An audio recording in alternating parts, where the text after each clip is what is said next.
दोस्तों अगर आप बिहार से बिलोंग करते हैं तो बिहार के पेंशनधारी का पेंशन आना शुरू हो गया है।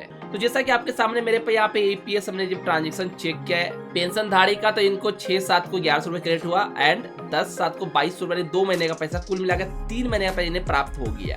फिर हमने एक अन्य ग्राहक का चेक किया था, इनको भी पैसा जो है 20/4 को अप्रैल को 1100 आया था। इसके बाद ना इनको मई में कोई पैसा आया, ना जून में कोई पैसा आया, जुलाई में 6/7 को एक ही बार पैसा आया। तो इनका जो 2 महीने का और पैसा आना था, तो होता क्या है 10 तारीख से पैसा आना शुरू हो जाता है।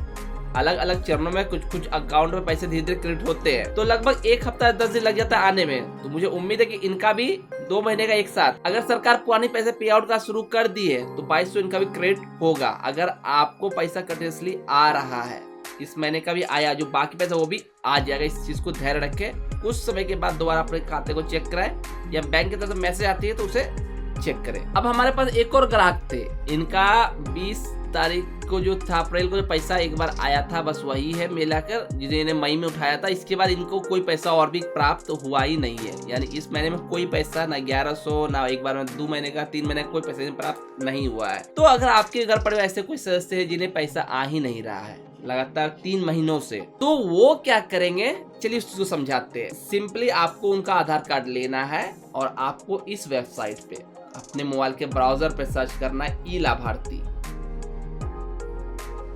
ई लाभार्थी सर्च करेंगे, आपको यहाँ पे बिहार गवर्नमेंट की ilabarthi.bihar.gov.in इस पे आ जानी है। यहाँ आने के बाद आपको इस प्रकार 2-3 ऑप्शन मिलेंगे। आपको सेकंड वाली चेक योर पेमेंट स्टेटस, इसके अंदर चले आना है। यहाँ पे सबसे पहले फाइनेंशियल ईयर सिलेक्ट करने बोलेगा। कई बार आपको सिलेक्ट करने का ऑप्शन में वर्ष नहीं आएगा, कई बार सर्वर डाउन के कारण ये शो नहीं करता यहाँ पे वर्ष, तो आप कुछ समय के बाद ट्राई करेंगे तो यहाँ पे वर्ष दिखने लगेगा।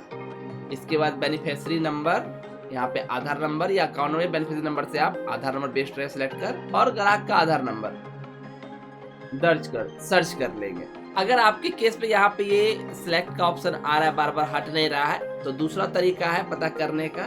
सिंपली आप एक स्टेप बैक आएंगे, यहाँ पे प्रिंट लाइफ सर्टिफिकेट का ऑप्शन देखने को मिलेगा। सिंपली इस पे क्लिक करेंगे। सेलेक्ट टाइप में आपको 2 ऑप्शन बेनिफिशियरी नंबर और आधार नंबर मिलेगी। आधार नंबर सिलेक्ट करेंगे और अपने घर पर जिन्हें पेंशन प्राप्त हो उनका आधार नंबर दर्ज कर देना है। जैसे आधार नंबर दर्ज करेंगे आपको यहाँ पे उनका लाइफ सर्टिफिकेट दिख जाएगा। तो आपको वहाँ पे उनके पेंशन जो प्राप्त होते हैं, सबसे इम्पोर्टेंट वहाँ पे उनकी केवाईसी हो रखी है या फिर नहीं हो रखी दिखेगी। अगर केवाईसी हो रखी है तो जीवन प्रमाणीकरण लाभार्थी का किया जा चुका है, डेट टाइम देखने को मिलेगा, जो साल में एक बार करनी होती है। अगर उनका नहीं किया हुआ तो उनका पेंशन 100% चांस है कि 3-4 महीने का रुका ही रुका होगा।